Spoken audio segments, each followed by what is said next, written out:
الرجال قوامون على النساء بما فضل الله بعضهم على بعض وبما أنفقوا وبما أنفقوا من أموالهم فالصالحات قانتات حافظات للغيب بما حفظ الله واللاتي تخافون نشوزهن فعظوهن واهجروهن في المضاجع واضربوهن فإن أطعنكم فلا تبغوا عليهن سبيلا إن الله كان عليا كبيرا Sadaqallahul azim. Aku berlindung kepada Allah dari godaan syaitan yang terkutuk. Laki-laki itu pelindung bagi perempuan karena Allah telah melebihkan sebagian mereka atas sebagian yang lain. Dan karena mereka telah memberikan nafkah dari hartanya, maka perempuan-perempuan yang soleh adalah mereka yang taat kepada Allah dan menjaga diri ketika suaminya tidak ada. Karena Allah telah menjaga mereka. Perempuan-perempuan yang kamu khawatirkan akan nusyuz, hendaklah kamu beri nasihat kepada mereka. Tinggalkanlah mereka di tempat tidur dan peluklah mereka. Tetapi jika mereka menaatimu, maka janganlah kamu mencari-cari alasan untuk menyusahkannya. Sungguh Allah Maha Tinggi, Maha Besar. Maha benar Allah dengan segala firman-Nya. Assalamualaikum warahmatullahi wabarakatuh. Alhamdulillah rabbil alamin wa bihi nasta'in ala umuri dunya waddin wassalatu wassalamu ala asrofil anbiya'i wal mursalin wa ala alihi washabihi ajma'in amma ba'du. Apa kabar pemirsa di rumah dimanapun Anda berada? Semoga selalu dalam lindungan Allah Subhanahu wa Ta'ala. Amin ya Rabbal Alamin. Senang sekali berjumpa lagi dengan saya Mutia Rifa dalam acara kesayangan kita semua, Curahan Kolbu. Di sini kita mencurahkan isi hati, insya Allah tenang di hati. Nah pemirsa, pada kesempatan kali ini Mutia tidak sendiri. Seperti biasanya Mutia akan ditemani oleh narasumber kita, yaitu Ustadz Kiai Haji Asep Saifuddin. Baik, kita sapa terlebih dahulu sebelum kita membahas suatu tema pada hari ini. Assalamualaikum Pak Kiai. Waalaikumsalam warahmatullahi wabarakatuh. Apa kabar Pak Kiai? Alhamdulillah. Alhamdulillah sehat ya Pak Kiai ya. Alhamdulillah. Keluarga juga sehat ya? Alhamdulillah. Alhamdulillah. Nah Pak Kiai, kita juga tidak berdua saja nih pemirsa, seperti biasanya. Pada kesempatan kali ini kita kehadiran Umi Majelis Taklim dari Al Musyawarah Kelapa Gading ya Ibu ya. Bagi kita sapa terlebih dahulu Umi Majelis Taklim yang sudah hadir. Assalamualaikum Umi. Waalaikumsalam. Apa kabar? Baik ya, Alhamdulillah kita bisa bertemu kembali ya Umi pada kesempatan kali ini untuk membahas suatu tema. Nah pemirsa di rumah, insya Allah pada kesempatan kali ini kita akan membahas tema mengenai jika penghasilan istri lebih besar dari suami. Pemirsa Curahan Kolbu yang dirahmati Allah, sekarang ini semakin banyak pasangan yang masing-masing memiliki pekerjaan atau penghasilan. Keluarga-keluarga modern membutuhkan biaya yang semakin besar yang tidak realitas jika hanya mengandalkan sumber penghasilan suami. Nah, bagaimana sih jika penghasilan istri lebih besar dari suami? Nah, Umi di sini nih, sebelum kita bertanya kepada narasumber kita atau Pak Kiai, Umi di sini kira-kira ada yang bekerja? Ada juga ya. Nah, gimana nih Pak Ustadz nih menyikapi tema kita pada hari ini mengenai jika penghasilan istri lebih besar, apa hukumnya Ustadz? Silakan Pak Kiai, langsung saja. Baik, terima kasih. Assalamualaikum warahmatullahi wabarakatuh. Waalaikumsalam warahmatullahi wabarakatuh. Alhamdulillahirabbil alamin. Wassalatu wassalamu ala asyrafil anbiya'i wal mursalin wa ala alihi wa ashabihi ajmain. Amma ba'd. Para pemirsa dimanapun berada, pecinta Curahan Kolbu INTV yang berbahagia, Mutia dan ibu-ibu dari Majelis Taklim Al Musyawarah. Sebagaimana tadi telah sampaikan bahwa tema kita hari ini adalah jika penghasilan istri lebih besar dari suami. Pada zaman sekarang ini memang seperti yang disampaikan oleh Mutia tadi, para pemirsa sekalian, bahwa ternyata sekarang ini masalah penghasilan atau pemenuhan kebutuhan keluarga tidak hanya menjadi dominasi kaum pria, ya. Oh. Sehingga tidak sedikit para ibu-ibu atau kaum wanita bekerja untuk mendapatkan penghasilan. Ya. Bagaimana apabila itu bila terjadi? Dan ya kita bisa melihat dari sisi positif maupun dari sisi negatifnya. Tergantung dari kesepakatan kedua belah pihak antara suami dan istri. Kalau kita melihat dari Undang-Undang Nomor 1 Tahun 1974 tentang perkawinan, kita melihat di situ tujuan perkawinan itu adalah untuk mencapai kebahagiaan yang kekal berdasarkan ketuhanan yang Maha Esa. Jadi lebih lengkapnya adalah perkawinan adalah ikatan lahir batin antara seorang laki-laki dan seorang perempuan sebagai suami istri untuk membentuk rumah tangga bahagia dan kekal berdasarkan ketuhanan yang Maha Esa. Di sini ada beberapa unsur. Yang pertama, perkawinan itu adalah ikatan lahir batin antara laki-laki dan perempuan. Jadi tidak ada perkawinan antara laki-laki dengan laki-laki, perempuan dengan perempuan, begitu ya. Kemudian tujuannya adalah sebagai suami istri membentuk rumah tangga yang bahagia dan kekal berdasarkan ketuhanan yang Maha Esa. Sekarang salah satu faktor pendukung dari kebahagiaan dalam sebuah rumah tangga adalah pemenuhan kebutuhan rumah tangga. Dalam hal ini penghasilan. Memang sebagaimana tadi firman Allah Subhanahu wa taala sebutkan di dalam Al-Qur'anul Karim surat An-Nisa ayat 34 yang tadi dikumandangkan oleh Mutia, bahwa pada dasarnya yang mencari nafkah, mencari penghasilan itu adalah kaum pria. Betul. Dalam hal ini laki-laki karena sebagai qawam, sebagai kepala keluarga, sebagai pemimpin, ya. Dan sudah diberi kelebihan-kelebihan oleh Allah Subhanahu wa taala dari segi fisik mungkin, ya.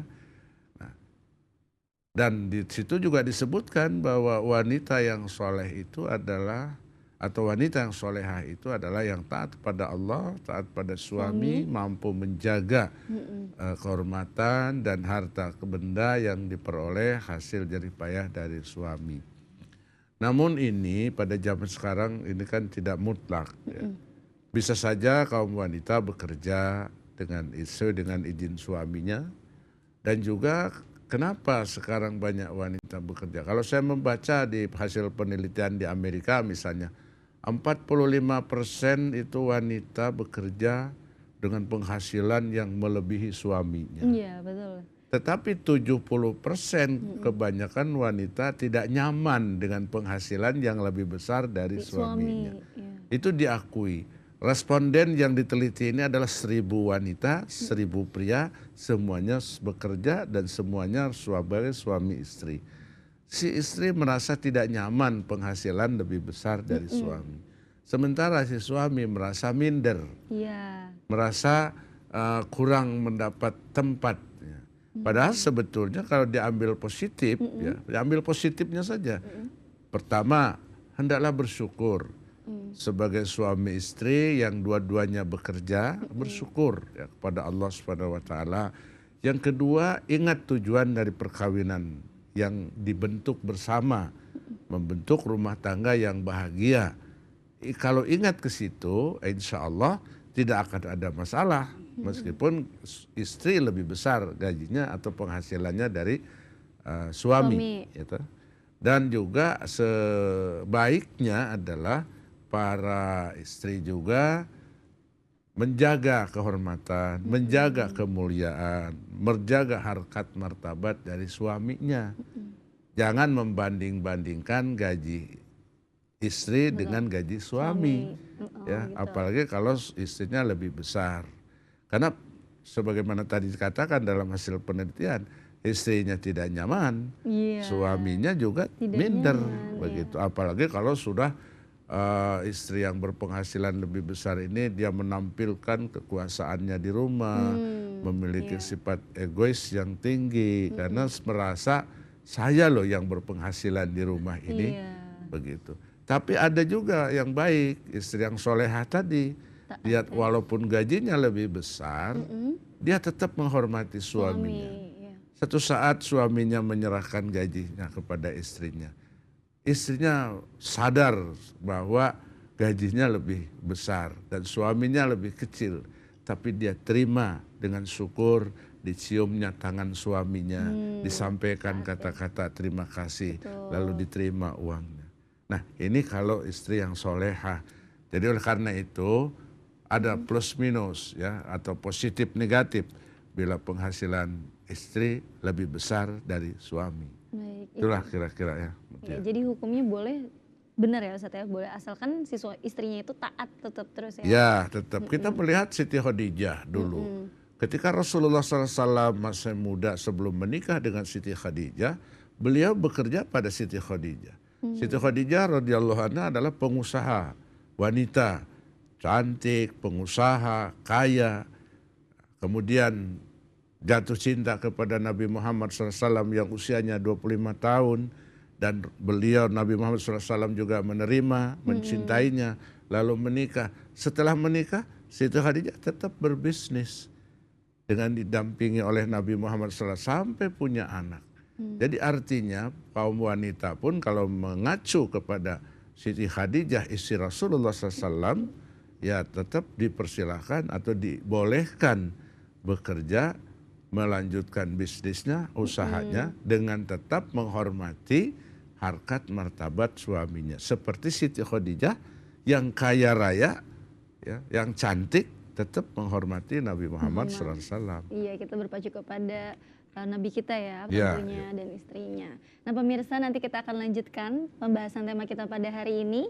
Bagi Anda yang ingin majelis taklimnya hadir, Anda dapat menghubungi ke Syam Firdaus di nomor 0812 9764 7911 dan kami juga membuka layanan telepon interaktif bagi Anda yang ingin bertanya maupun curhat langsung bersama narasumber kita pada hari ini ke nomor 021 630 7303 atau SMS interaktif ke nomor 0857 8175 2616 atau Anda dapat melalui mention Twitter kami di @ckolbuin_tv. Jangan kemana-mana pemirsa, karena sesaat lagi kami akan kembali di Curahan Kolbu.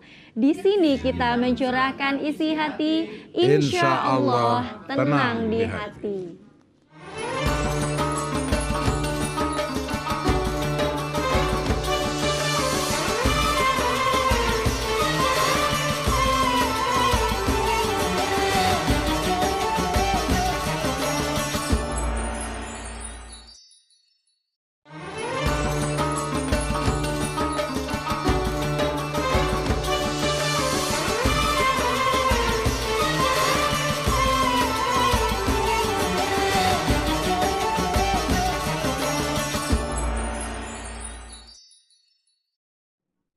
Pemirsa yang dirahmati Allah, kembali lagi dalam program Curahan Kolbu. Di sini kita mencurahkan isi hati, insya Allah tenang di hati. Terima kasih Anda masih setia bersama kami. Pada kesempatan kali ini kami membuka layanan telepon interaktif bagi Anda yang ingin bertanya maupun curhat langsung bersama narasumber kita pada hari ini ke nomor 021 630 7303. Kami mengundang Anda pemirsa untuk bertanya langsung atau Anda dapat bertanya melalui SMS interaktif ke nomor 0857 8175 2616. Nah, di sini juga diberikan kesempatan juga nih bertanya kepada Ustadz atau Pak Kiai. Nah, pemirsa yang baru bergabung, tema kita pada hari ini yaitu jika penghasilan istri lebih besar dari suami. Tadi Ustadz Pak Kiai sudah menjelaskan bagaimana hukumnya. Nah, lalu bagaimana nih Pak Kiai jika suami memakan gaji istri, itu boleh atau tidak? Ya, masih. Jadi bagaimana kalau istri lebih besar penghasilannya, kemudian suami ikut makan penghasilan istrinya, apakah boleh atau tidak? Ya, karena itu adalah merupakan satu kesatuan dalam sebuah keluarga, tentu saja sesuai dengan kesepakatan dari kedua belah pihak. Kenapa? Istri bekerja tentu atas izin suami, ya kan? Nah, tentu juga suaminya juga bekerja misalnya. bagaimana kalau terjadi percampuran penghasilan, kemudian di situ suaminya ikut makan misalnya, ya tidak apa-apa. Boleh saja karena memang sudah sesuai dengan kesepakatan bersama. Itu yang intinya adalah bagaimana suka sama suka, ridho sama ridho sebagai suami istri dalam memanfaatkan penghasilan istri gitu ya. Ya seperti itu. Nah Umi di sini nih diberikan kesempatan untuk bertanya. Siapa yang ingin bertanya duluan? Silahkan Umi. Assalamualaikum warahmatullahi wabarakatuh. Waalaikumsalam warahmatullahi wabarakatuh. Pak Ustadz, bagaimana caranya menghindari pertikaian karena selisih penghasilan? Iya. Terima kasih. Waalaikumsalam. Terima kasih Bu. Jadi ibu-ibu di Majelis Taklim Al-Musyawarah yang hadir di studio dan para pemirsa pecinta Curahan Kolbu TV yang dirahmati Allah. Bagaimana kita menghadapi atau mengatasi bila terjadi perselisihan karena penghasilan? Ya seperti yang saya sampaikan tadi, yang pertama adalah harus ingat kepada tujuan pernikahan itu sendiri. Yaitu membentuk rumah tangga yang bahagia dan sejahtera, kemudian sesuai dengan petunjuk Allah Subhanahu wa Ta'ala. Yang kedua, istri memberikan penghormatan yang wajar kepada suami. Kedua, tiga, tidak membanding-bandingkan penghasilan antara istri dengan suami. Kemudian juga adalah seupayakan istri yang penghasilannya lebih besar ini tetap memuji suaminya, memuji dalam pengertian yang wajar ya. Walaupun misalnya mama lebih besar gajinya, papa seperti itu tidak apa-apa. Kita syukuri, kita manfaatkan bersama. Kemudian kita bisa menyatukan penghasilan itu untuk tujuan pertama, tujuan menyelesaikan masalah-masalah masa lalu. Misalnya punya utang piutang diselesaikan bersama. Yang kedua, memenuhi kebutuhan hari ini, gunakan bersama. Ketiganya juga investasi untuk ke depan. Biaya pendidikan, biaya kesehatan. Kalau ini dipikul bersama pada saat ini, insya Allah tidak akan terjadi konflik. Dan karena itu diperlukan keikhlasan dari kedua belah pihak, baik suami maupun istri. Suami jangan merasa minder, istri jangan merasa tinggi, begitu supaya bisa menghindari konflik. Itulah ya Bu. Iya. Seperti itu ya Bu. Nah bagaimana nih Pak Ustadz jika ada persepsi salah satu di antara suami istri mengenai sebelum menikah ada perjanjian jikalau istri yang bekerja namun suaminya yang mengurus rumah tangga itu. Sebaliknya itu bagaimana Ustadz hukumnya? Tentu perjanjian seperti ini adalah perjanjian yang tidak diperkenankan. Karena apa? Sebelum terjadi pernikahan dibikin perjanjian yang kontraproduktif. Suami harus mengurusin rumah tangga, biar istri yang bekerja begitu. Tidak seperti itu tujuan perkawinan itu. Meskipun ada di antara mereka suka sama suka, ya itu berarti betul-betul sudah menyiapkan mental suami ini akan spesial mengurusin rumah tangga, biar istri yang bekerja. Ini tentu tidak seperti itu yang dituju tujuan perkawinan itu. Ya bagaimanapun seorang suami tetap dia bertanggung jawab. Bagaimana caranya memberikan nafkah lahir batin, sandang, pangan, papan pada istrinya. Persoalan istri bekerja dan mendapat penghasilan itu soal lain. Tapi jangan dibikin perjanjian seperti itu. Baik. Iya. Nah sudah ada dari pemirsa nih ya pakai yang ingin bertanya. Halo, assalamualaikum.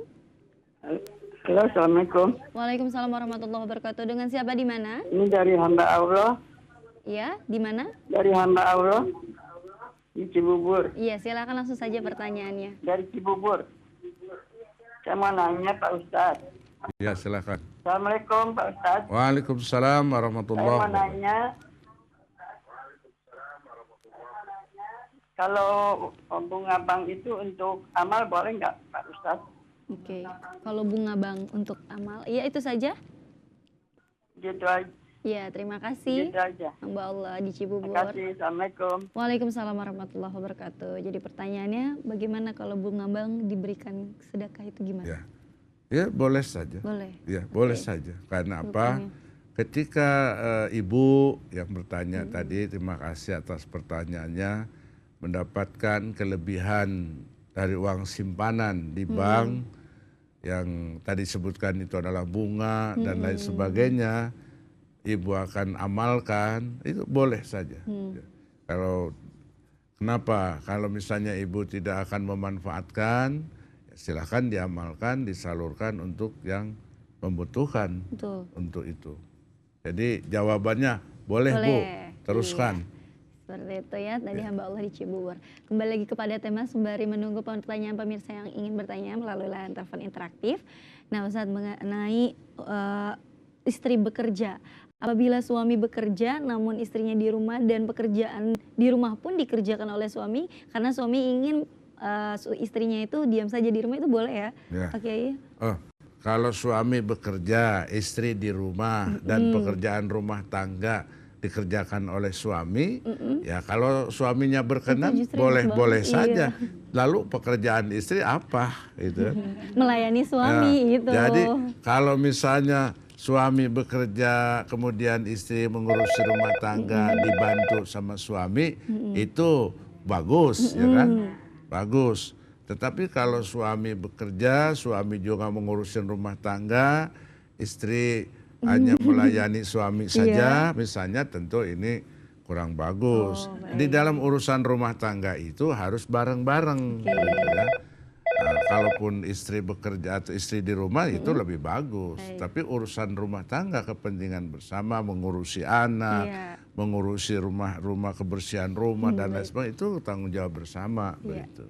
Oke, jadi kita akan lanjutkan ya. Pak Kiai, sudah ada pemirsa yang ingin bertanya nih. Halo, assalamualaikum.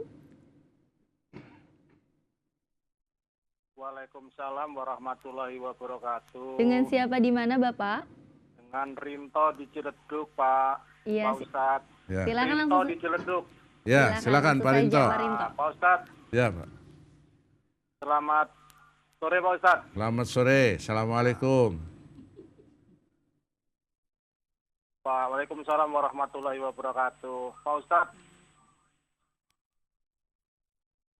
Iya, saya mau nanya. Kemarin kan terjadi gerhana bulan. matahari. Nah, yang ingin saya tanyakan, ini ada sebuah masjid, ya beberapa masjid lah, itu sholat gerhananya tidak dijahar. Yang yang mana nih Ustaz? Nah, Kalau kita ngikut hadisnya hadis Bukhari, itu kan seharusnya dikeraskan suaranya. Baik, iya, sudah tertangkap. Itu saja, Pak Rinto. Nomornya 1065 Ustaz. ya. Ya. Itu saja, Pak. Terima kasih Ustaz. Iya, Ya, sama-sama. Pak Rinto, sama-sama. Waalaikumsalam warahmatullahi wabarakatuh. Ya, Ya, bagaimana? baik, terima kasih pertanyaan Pak Rinto, pertanyaan yang aktual nih Betul. Pak Rinto ya, karena baru terjadi Kemarin. peristiwa gerhana matahari kemarin, Iya. di mana hampir semua masjid di seluruh Indonesia melaksanakan sholat sunat gerhana matahari. Nah, tadi yang ditanyakan adalah ada masjid yang pelaksanaan sholatnya tidak dijaharkan. Tidak dijaharkan itu artinya tidak dikeraskan. Iya, sir. Bacaan imamnya atau dalam bahasa Arabnya adalah sir, Sir. kebalikan dari jahar. Nah, bagaimana ini sebetulnya? Memang Pak Rinto, dari berbagai literatur yang ada dan yang saya baca, ada beberapa pandangan yang menyatakan bahwa boleh dijaharkan, boleh disirkan. Baik. Tetapi para jumhur ulama, bahkan juga termasuk Imam Al-Bukhari, menyatakan bahwa sholat gerhana matahari ataupun bulan itu lebih afdol dijaharkan. Mengingat ini peristiwa yang istimewa, ya, bukan gerhana kemarin saja. Jadi di masa dulu pun ini dilaksanakan sholat sunat gerhana. Dan para jumhur menyatakan lebih afdol untuk dijaharkan. Karena terjadi sholat ini dilaksanakan secara berjamaah. Kemudian diawali dengan takbir. sebagaimana takbirnya Idul Fitri, Idul Adha. Ya. Sehingga para makmum di belakang pun ikut menyimak bacaan imam termasuk mengaminkannya. Namun demikian karena ada pemahaman yang menyatakan tidak dijaharkan, sehingga kita pun tetap harus menghormatinya. Kita di sini tidak mencari siapa yang salah, siapa yang benar, atau mana yang salah, mana yang benar.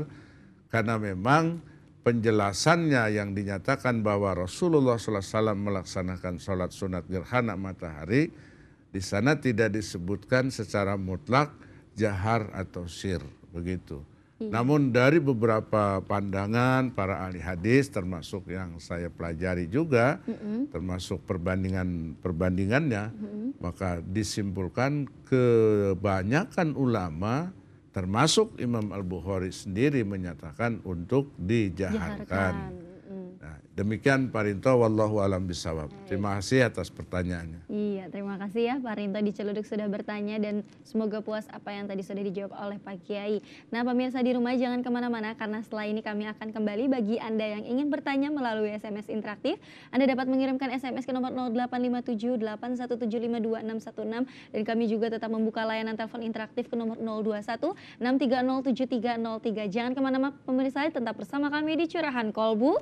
Di sini kita mencurahkan isi hati, insya Allah tenang di hati.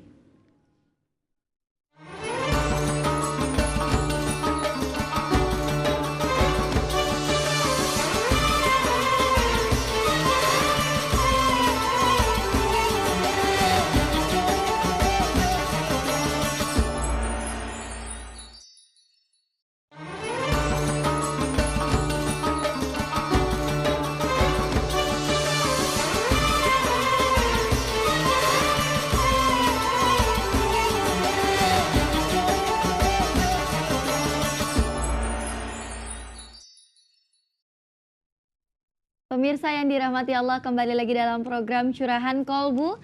Di sini kita mencurahkan isi hati, insya Allah tenang di hati. Terima kasih Anda masih setia bersama kami. Pada kesempatan kali ini kami membuka layanan telepon interaktif bagi Anda yang ingin bertanya melalui nomor 021 630 7303 atau SMS interaktif ke nomor 0857 81752616. Kami mengundang Anda pemirsa dan menunggu Anda untuk berinteraksi bersama kami serta Pak Kiai. Pada hari ini bagi Anda yang baru bergabung, tema kita yaitu jika penghasilan istri lebih besar daripada suami.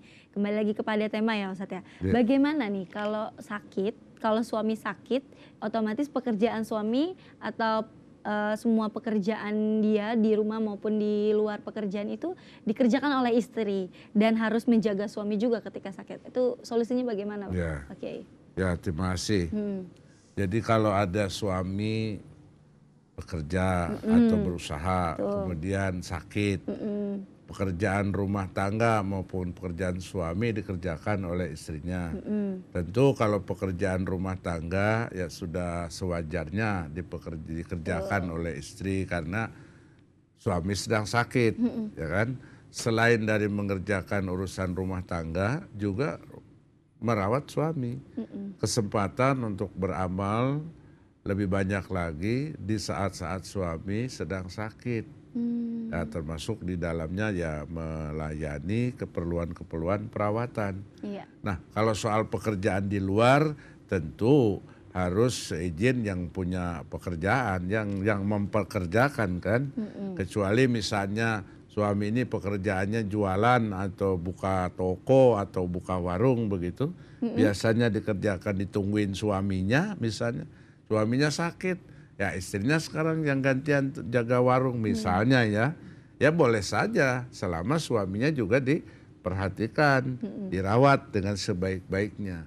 Jangan hanya karena melanjutkan pekerjaan suaminya dibiarkan sakit, tidak dirawat dengan sebaik-baiknya, itu kan tidak bagus kan. Iya, betul.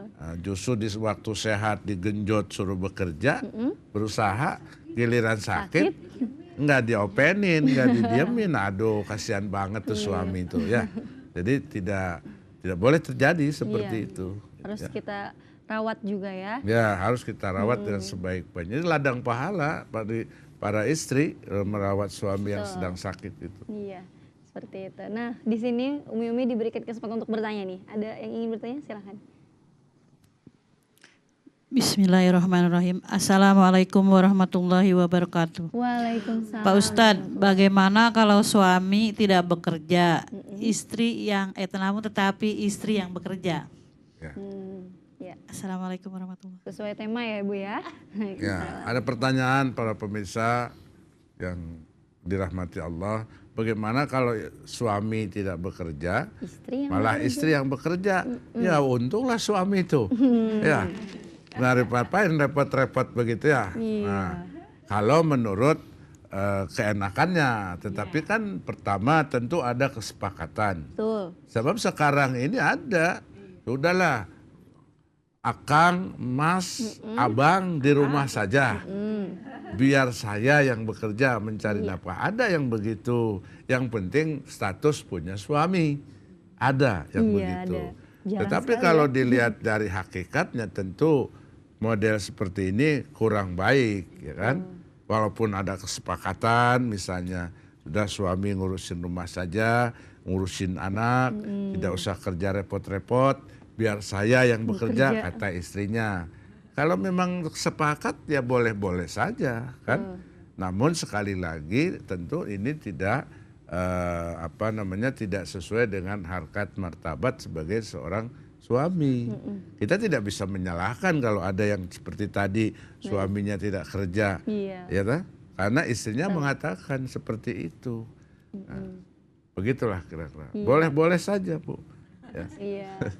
Seperti itu ya Umi ya, sudah terjawab. Nah, Ustadz ada SMS masuk nih ya dari pemirsa di rumah. Assalamualaikum, selamat sore Pak Ustadz, saya Ina di Bogor. Maaf bertanya di luar tema, masih pantaskah seorang wanita yang pernah berzina dengan laki-laki lain dimiliki lelaki soleh yang tak tahu wanita itu pernah melakukan di luar nikah? Terima kasih. Ya, terima kasih pertanyaannya. Siapa tadi, Mbak Ina? Iya. Nah, jadi kalau bicara soal jodoh, ya kemudian bicara soal perilaku, melihat pertanyaan tadi, masih pantaskah seorang wanita yang sudah melakukan perzinahan menikah dengan laki-laki yang soleh, begitu kan? Pertama, menikahnya itu kalau suka sama suka, ya kan? Mungkin suaminya juga udah tahu bahwa asal usulnya itu, kecuali kalau tidak tahu ya. Tapi kalau tahu malah justru bisa merubah perilaku istrinya tadi kepada yang lebih baik, mengajak bertaubat, ya kan? Lebih mendekatkan diri kepada Allah, kemudian betul-betul menjadi wanita solehah, ya tentu pantas. Kalau bertanyaannya lebih pantaskah gitu kan? Tentu pantas, bahkan lebih baik gitu kan. Memang kalau di dalam Al-Quran dikisahkan bahwa wanita solehah untuk laki-laki soleh, ya kan? Wanita yang seperti tadi untuk laki-laki yang seperti itu. Tetapi kapan wanita yang tadi ditanyakan itu akan menjadi baik? Kalau kemudian dia menikah lagi dengan yang sama seperti itu, begitu ya. Jadi pantas saja, bahkan lebih bagus Mbak Ina yang bertanya tadi, bila itu ada kejadian seperti itu. Iya, Itu apabila pantas. laki-lakinya tahu. Nah, Ya. ini jika tak tahu ini bagaimana Ustaz? Kalau laki-lakinya tidak tahu, ya mestinya kan hal-hal yang seperti itu awalnya tadi laki-lakinya sudah menyelidiki dulu, memperhatikan dulu, ya. Mana nggak mungkin tidak tahu lah suaminya itu kalau tadinya seperti itu.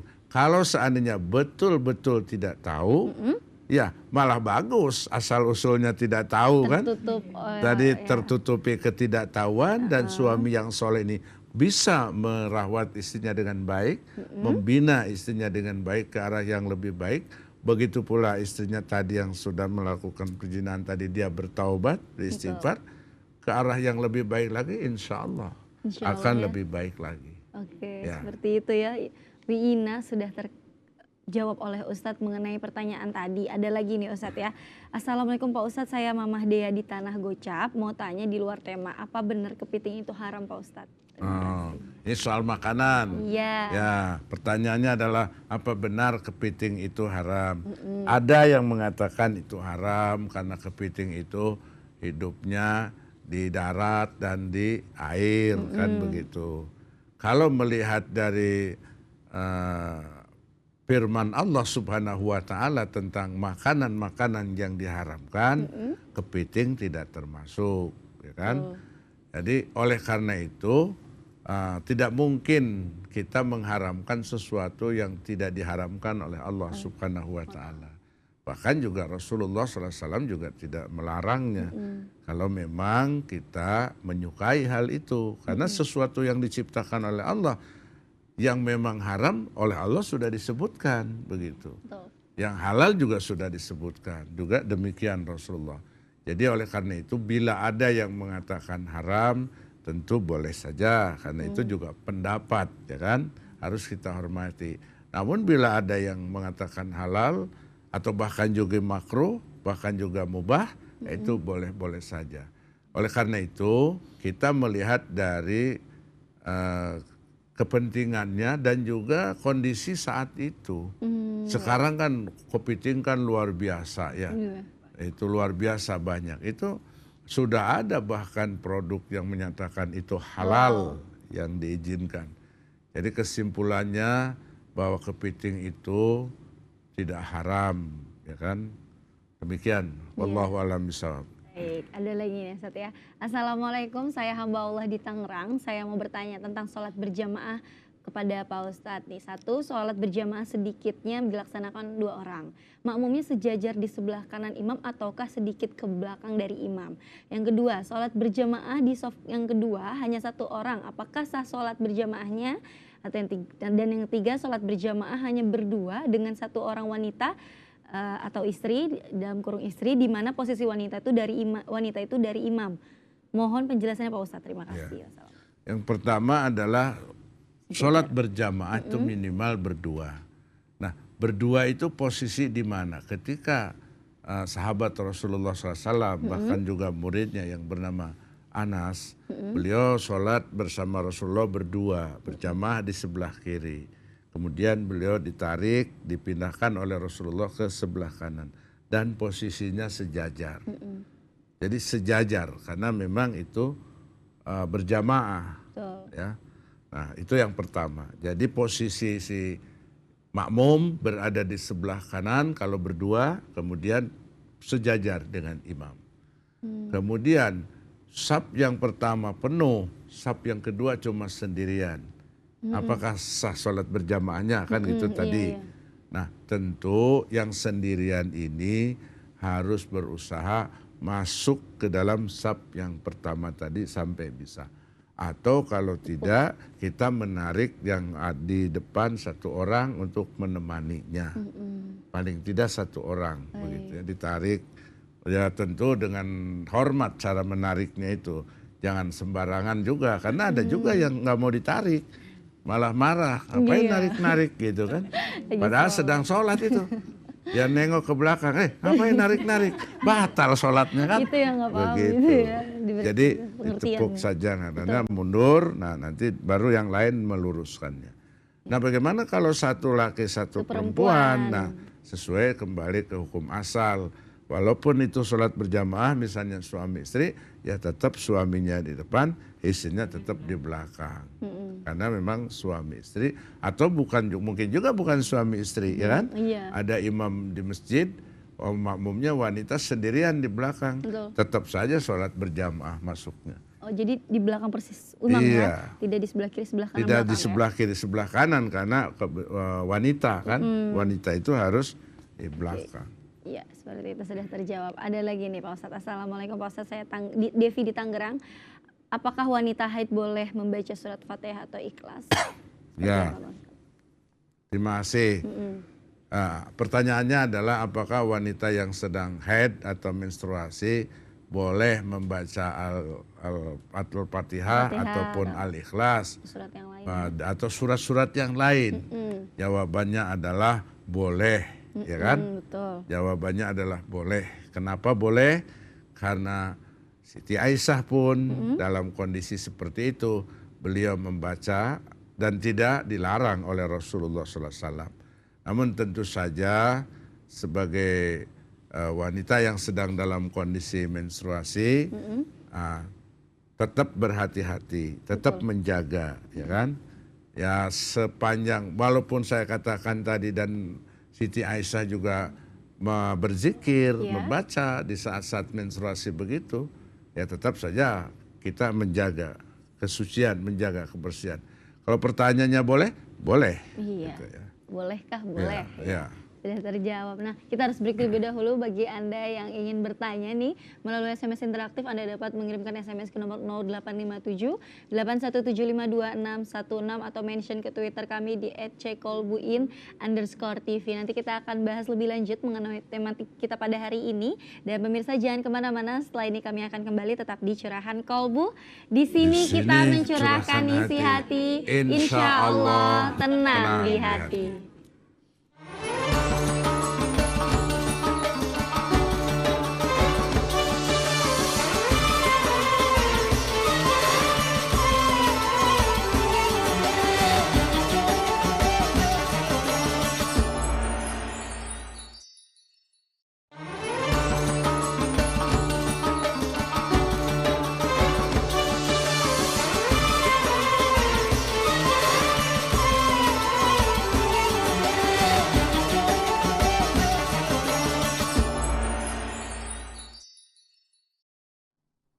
Pemirsa yang dirahmati Allah, kembali lagi dalam program Curahan Kolbu. Di sini kita mencurahkan isi hati, insya Allah tenang di hati. Terima kasih Anda masih setia bersama kami pada kesempatan kali ini, yaitu segmen akhir di mana nanti Pak Kiai akan menyampaikan kepada kesimpulan dan doa, dan saya akan membacakan SMS pertanyaan dari pemirsa di rumah yang sudah masuk pada kesempatan kali ini. Nah, sebelum saya membacakan SMS pertanyaan dari pemirsa, saya akan memberikan kesempatan lagi nih kepada Umi untuk bertanya langsung bersama Pak Kiai atau narasumber kita pada hari ini. Nah, yang ingin bertanya lagi siapa? Ya, silakan Umi. Langsung saja. Assalamualaikum warahmatullahi wabarakatuh. Waalaikumsalam. Ini Pak Ustadz, saya mau bertanya. Saya kan punya tetangga, terus dia pernah ya bikin salah gitu. Ya kami dibuat apa? Dia zolim sama saya. Ya saya udah anggap aja udah nggak ada ini. Tapi kalau saya ingat dia berbuat begitu sama saya walaupun dia baik, tapi saya kadang-kadang suka benci gitu. Apakah itu saya dendam apa termasuk dendam gitu? Iya. Terima Sekian. kasih. Terima kasih. Assalamualaikum warahmatullahi wabarakatuh. Waalaikumsalam warahmatullahi wabarakatuh. Nah, langsung ditanggapi nih ya. Pak Terima Kiai. kasih Ibu. Jadi apabila ada perselisihan di antara kita, yang pertama adalah cepat islah, ya kan? Damai, ya kan? Karena tidak ada manusia yang sempurna, sehingga kita ketika terjadi perselisihan dengan siapa saja, termasuk dengan tetangga gitu, kita segera islah. Kemudian kan Rasulullah SAW juga mengatakan la yakhilu lil muslimin an yahjur akhahu fawqa salasi layalin yaltaqiyani hadza wa yuridu hadza wa khairuhuma alladhi yabda'u bisalam, ya kan? Apabila tidak halal orang muslim, orang beriman tidak bertegur sapa misalnya lebih dari 3 hari, dan apabila bertemu mereka yang satu melengos ke kanan, yang satu melengos ke kiri. Yang terbaik di antara mereka adalah yang memulai salam. Alhamdulillah Ibu tadi sudah mengatakan bahwa sudah damai, sudah menganggap tidak ada apa-apa. Tetapi bila berjumpa masih ada saja perasaan tidak enak. Nah, itu yang harus berusaha dihilangkan. Karena itu namanya pasti dendam. Dan ini salah satu ciri orang ciri orang munafik itu wa idza khasama fajaro, dan apabila mereka berselisih dendam. Nah, jadi oleh karena itu kita kalau sudah memaafkan, sudah saling damai, selesai, ya kan? Dan kita harus berusaha untuk lupakan kesalahan orang lain kepada kita. Tapi ingatlah kesalahan kita kepada orang lain supaya kita bisa meminta maaf dan memberi maaf, ya kan? Ingatlah kebaikan orang lain kepada kita supaya kita bisa membalas jasa kebaikan dia. Tapi lupakan kebaikan kita kepada orang lain supaya tidak diungkit-ungkit, supaya tidak timbul ria. Nah, termasuk tadi Ibu sudah damai, sudah bagus. Nah, tinggal menghapus perasaan yang ada di dalam hati ini. Insya Allah tenang di hati. Iya, begitu. sesuai dengan tagline kita nih. Ya, semoga ada solusinya ya Ibu ya. Yang puas. Nah, ada SMS yang masuk nih pemirsa, saya akan bacakan. Assalamualaikum Pak Ustadz, saya Eko di Bogor. Istri saya ninggalin saya di rumah di saat saya lagi nganggur. Karena dia sekarang mempunyai usaha yang mana penghasilannya itu lebih tinggi dari saya. Padahal modal usahanya dari orang tua saya. Bagaimana hukumnya Ustadz istri saya itu? Ya, terima kasih pertanyaan Mas Eko. Jadi apabila istri bekerja atau berusaha dengan modal dari orang tua atau dari mertuanya mungkin dengan meninggalkan suami, nah bagaimana hukumnya? Tentu ini apabila tidak ada izin dari suami, tidak ada kesepakatan dari suami bahwa dia berusaha boleh pergi jauh-jauh, tentu ini adalah keliru. Nah, ini tidak tepat dan harus segera diluruskan oleh suaminya. Dalam hal ini Mas Eko yang bertanya tadi. Jadi segera dicari, segera diingatkan supaya jangan keterusan. Nah, dan ingatkanlah bahwa modalnya ini dari orang tua saya, begitu kan? Dengan baik-baik saja. Insya Allah nanti akan ada jalan keluar. Tapi bila dibiarkan, ya akan terus menuju kepada kekeliruannya, begitu ya. Iya. Kita lanjutkan kepada SMS selanjutnya nih ya Pak Ustadz. Assalamualaikum Pak Ustadz, saya Erlan dari Kalideres. Saya mau bertanya tapi di luar tema, apa hukumnya bagi orang yang berhubungan dengan berbeda agama? Makasih Pak Ustadz. Terima kasih. Nah sekarang yang jadi pertanyaan berhubungan dalam konteks apa? Berhubungannya itu bagaimana? Pertama, kalau berhubungan dalam pengertian berteman, bersaudara, bersahabat, dengan berbeda agama itu tidak apa-apa. Bahkan seharusnya. Karena kita ini diciptakan oleh Allah berbeda suku, berbeda bahasa, berbeda adat istiadat, bahkan berbeda agama. Tapi untuk saling mengenal, untuk bersama-sama bersatu. Jadi berhubungan dalam konteks bersaudara, berteman, bertetangga itu malah harus, ya kan? Nah, kedua mungkin dalam berhubungan dalam konteks berpacaran misalnya, nah ini tentu ada batasnya kan begitu. Kalau muslim ya dengan muslim, kalau dengan non muslim tentu harus dipikirkan lagi. Dipikirkan, dimusyawarahkan bersama supaya menuju kepada nanti ke depannya itu supaya lebih nyaman, lebih tenang bagi kedua belah pihak. Baik yang muslim maupun non muslim. Tapi kalau sudah ada kesepakatan ya silahkan saja begitu, diambil jalan yang terbaik begitu kan. Karena semua ajaran agama juga mengajarkan pada prinsipnya menikah berkeluarga sesuai dengan agama masing-masing. Apalagi kalau sudah menikah berbeda agama berhubungan itu termasuk zina. Nah seperti itulah, itu akan menimbulkan konflik terus. Betul. Nah ada lagi nih ya Pak Kiai, saya bacakan. Assalamualaikum Ustadz, nama saya Muriah. Nama aku Muriah, mau bertanya nih, saya sudah berumur 25 tahun, sampai saat ini belum mendapatkan jodoh. Aku minta solusinya nih kepada Pak Ustadz atau Pak Kiai. Terima kasih, mudah-mudahan Allah Subhanahu wa Ta'ala setelah bertanya pada sore hari ini, yang bertanya Mbak Muriah akan mendapatkan jodoh. Betul. Ya, semoga Allah mengirimkan calon suami yang soleh. Amin. Ya, kepada Mbak Muriah yang bertanya di Curahan Kolbu. Solusinya bagaimana? Yang pertama, jangan putus asa. Terus berdoa kepada Allah Subhanahu wa Ta'ala. Yang kedua, bersilaturahmi.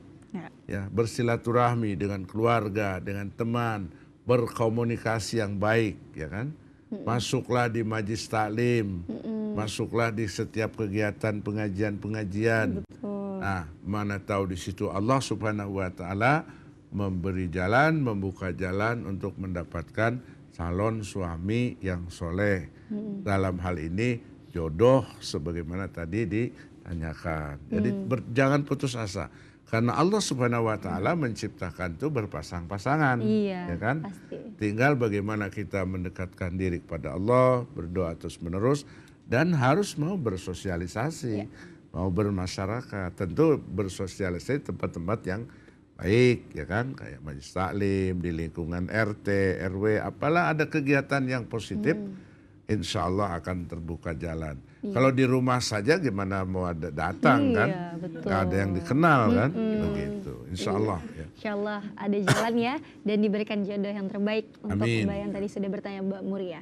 Nah terima kasih bagi pemirsa di rumah yang sudah bertanya melalui SMS interaktif atau melalui layanan telepon interaktif pada kesempatan kali ini. Semoga puas dengan apa yang tadi Pak Kiai sudah jawab. Nah pada kesempatan kali ini sudah tak terasa kita berada pada ujung acara dan Ustadz akan menyampaikan kepada kesimpulan sekaligus doa. Silahkan Pak Kiai.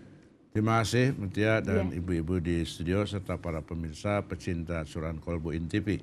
Kesimpulan dari pembahasan tema kita pada sore hari ini adalah yang pertama, pada prinsipnya suami istri bisa bekerja masing-masing, bisa bekerja sama. Dan kedua, bila penghasilan istri lebih besar dari suami, diharapkan istri tetap menghormati harkat, martabat, dan derajat suami. Demikian pula suami jangan berkecil hati, jangan minder, tapi ingatlah kepada tujuan kita berumah tangga. Ya. Karena zaman sekarang kebutuhan semakin besar, biaya pendidikan, biaya sekolah, biaya kesehatan dan lain sebagainya. Tentu memerlukan kerjasama yang baik. Bersyukur bagi mereka yang dua-duanya bekerja, tapi juga hati-hati karena bisa menimbulkan konflik manakala kita tidak bisa menjaga kebersamaan di dalam rumah tangganya. Semoga Allah SWT melindungi rumah tangga kita bersama. Amin. Akhirnya mari kita memanjatkan doa kehadirat Allah SWT. Bismillahirrahmanirrahim. Alhamdulillahirabbil alamin. Allahumma salli ala Muhammad wa ala ali Muhammad. Allahumma a'inna ala dzikrika wa syukrika wa husni ibadatika.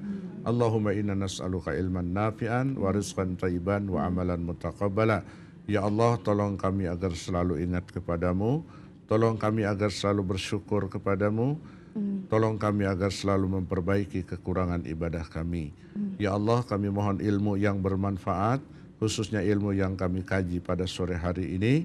Kami juga mohon keberkahan rezeki agar dapat mencukupi keperluan kami dan keluarga. Kami juga mohon terimalah amal ibadah kami semua. Sempurnakan segala kekurangannya. Ampunilah segala dosa dan kehilapan kami ya Allah. Rabbana atina fid dunya hasanah wa fil akhirati hasanah wa qina adzabannar. Walhamdulillahi rabbil alamin. Alhamdulillahirrahmanirrahim. Terima kasih Pak Kiai atas waktu dan ilmunya. Terima kasih juga para umi dari Majelis Taklim Al-Musyawarah Kelapa Gading. Semoga kita bisa bertemu kembali. Bagi Anda yang ingin Majelis Taklimnya hadir, Anda dapat menghubungi ke nomor 0812 97647911. Terima kasih bagi pemirsa di rumah yang sudah menyaksikan Curahan Kolbu dari awal sampai akhir. Semoga acara kami dapat menginspirasi Anda untuk menambah ketakwaan kita kepada Allah dan kita semua digolongkan dengan orang-orang yang soleh. Amin ya rabbal alamin. Saya Mutia Rifa, Ustadz Asep Saifuddin beserta kru yang bertugas pamit undur diri. Dan bagi Anda jangan lupa saksikan Curahan Kolbu dari hari Senin sampai Jumat di jam yang sama. Wassalamualaikum warahmatullahi wabarakatuh.